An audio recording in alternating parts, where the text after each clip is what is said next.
As a digital artist or an artist in general, I have a lot of art. And when I need to pitch, license, when I need to figure out where everything lives, like which print on demand sites they're on, I was looking for a system to figure out how to keep everything organized, especially the most important part is dates, when the art piece was created. And that's because I need that for in case someone steals my art and I need to file a copyright, because copyrights you can file as long as you know the dates. If you use Procreate, it's in your Procreate file when it was first created or when it was finished, and that's usually how I keep track, but I tend to lose things, and recently my iPad has been having some issues, and because of that I have been really scared to lose my files. So I was looking for a system that keeps all of that together and also keeps track of expenses,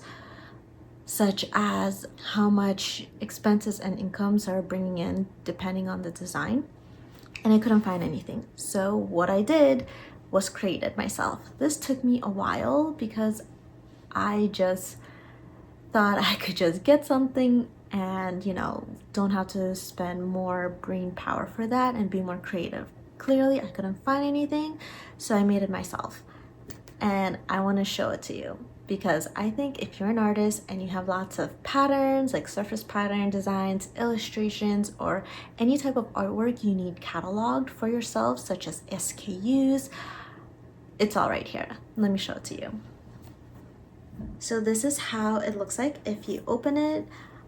I just put my own company name, basically, and then this is basically so I remember how to add work, use drop-down cells, everything like that. It's pretty self-explanatory and it's really easy to use. So then this is the dashboard. This says how many total designs I have, how many live listings I have. Do I need any removed? Like let's say it's on Spoonflower, but I got a license with a fabric company, then I would need to remove it off of Spoonflower because I am now contracted with a licensing company for fabrics. That's just an example. Now you go into Design Vault. This is currently one of my art pieces I have.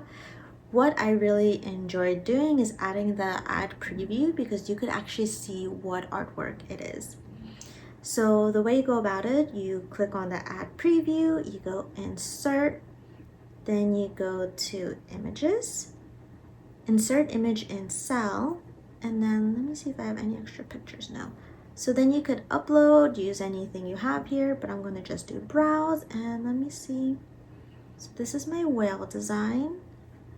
If you have a design name, definitely put it in. I need to go back and insert all my patterns and stuff, so that's gonna take a while because I have lots of art and I originally just put it into my art portfolio that I share with companies, but this is for your own self that you need to catalog.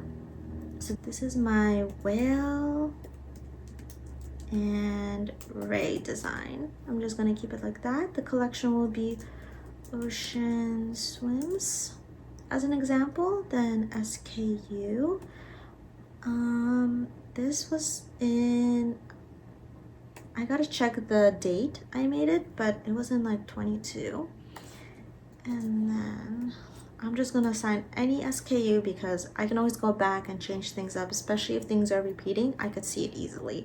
This is definitely a hero, and this is technically for kids, but you could also edit here, and then this pops out and you can just add another category such as ocean. Done. And then you could do apply to all, and then here it is. And that's how you could edit the layout. Then you have theme, which could be ocean, summer. I could also do like kids swimming. This is just for yourself. Date created, you could put it in, I'm just gonna assume I did it in January 25th, 2022. I'll look into my Procreate files later. Here you could put exactly if it's in your Procreate, if it's currently in your like Google Drive, if it's in any hard drive, and then you could obviously say what kind of file it is. Then platforms. This is the part that I really enjoyed, like very important for me, where it's living. If you have the same one, you could just copy it and duplicate it so that you could put exactly where they are. So it could be Spoonflower, Redbubble, Etsy, Shopify, all of the type of stuff you could think of. And again, you could edit it and add more as I'm showing here. But I'm just gonna say that right now it's in my licensing portfolio. If it is live, let's say Spoonflower, you could just insert the Spoonflower link and put it in here directly. The reason I wanted to do that was because if I'm sharing my fabric collections online, I want to go into this design vault and basically be able to pull out where the Spoonflower link is so I could share it with people. And then you say live, draft, moved, paused, and then you could do that. Date uploaded, when you actually uploaded it to any of the websites. Do you need to remove it? Yes or no? Then you have removal priority. Usually if it's urgent, if you have to like get it out now, let's say someone filed a complaint or anything, you could, this is what this is for. Even not a complaint, just for yourself to know like, okay, I signed a contract, I had to make sure I remove it by a certain date, urgent, high, you know. Then when to remove the date. Then you have licensing status. You could do available, pitched, expired, reserved.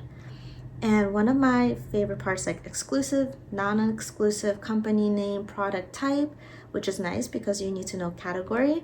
But this is one of my favorite things is like, let's say I licensed it in January of 2026, but then licensing ends in a year, 2028, it tells you how many days are remaining. And that's my favorite part. And then licensing fee, let's say $300. Obviously it could be more. Just put $500. And then this is notes if you need anything, like depending on the pattern, what company it's with, anything extra you need to know. And that's for the design vault. Now let me take you through revenue tracker. Revenue tracker automatically fills in what you saw in design vault, so you don't have to put anything in again. All the SKUs translate, the collection it's in. You can select category, again platforms, and then income type, licensing, royalty, product sales, commission, other, company shop, quantity, the amount. Then you can have like gross income. So it could be like, let's say it was Spoonflower and you made, or let's just say it's Etsy. So let's say you made 500 on Etsy, but then Etsy fees were, I don't really know, I'm just pulling numbers at $30. So net income, it shows it to you. And then you would select, month and date is selected from here that you put in. And that's when you actually made. This is how you can keep track of how much money you made that year.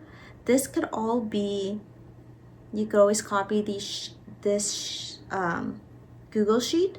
Let's say you just want to keep track of 2025, 2026, 2027, well 2025 passed, but if you want to go back and do that, you can, but you could just start from like 2026 and so on, and just have it like yearly. But if you don't have as much going on, which is fine, you can just put in all your old stuff, all your new stuff, and then it comes into here where you get to see everything overall in the income charts. So it says floral. I think that's what the category I clicked on. And that was, yeah, the example one. And then it showed how much you made category-wise right here. And then at the end, it'll show you net income. Yeah, so this is what I've been working on. I think it's honestly just the design vault alone is like a big thing because I get to keep SKUs together, collections all together, and then obviously the previews is my favorite. If you like this system, you can get it on my Etsy shop. I'll link it below. I'm also providing a huge discount code if you sign up to my Substack. I'll keep everything in one link. Usually all the tools I like to use, all my favorites, they're in that link, and it also will include the discount code for my followers because I'm very grateful for your support. And if you put that coupon code into Etsy, it'll work there. This has been really helping me keep track and stay organized, as well as being more consistent with uploads, and just having a consistent system has been really helping me through. I realize right now when having so little time, having in-place systems really work. If you want to know more about my consistency, you can check out this video next. I'll see you guys later.